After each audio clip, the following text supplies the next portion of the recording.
मुनाफिक इन चालों से अपने नजदीक अल्लाह को धोखा देती हैं। ये उसको क्या धोखा देंगे, वो इन्हीं को धोखे में डालने वाला है।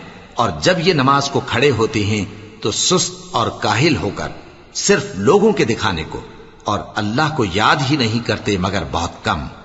डांवाडोल हो रही हैं, ना उनकी तरफ होते हैं ना इनकी तरफ, और जिसको अल्लाह भटकाए तो तुम उसके लिए कभी भी रास्ता न पाओगे। ए अहले ईमान, मोमिनों के सिवा काफिरों को दोस्त न बनाओ। क्या तुम चाहते हो कि अपने ऊपर अल्लाह का सरी इल्जाम लो? कुछ शक नहीं कि मुनाफिक लोग दोजख के सबसे निचले दर्जे में होंगे और तुम उनका किसी को मददगार न पाओगे।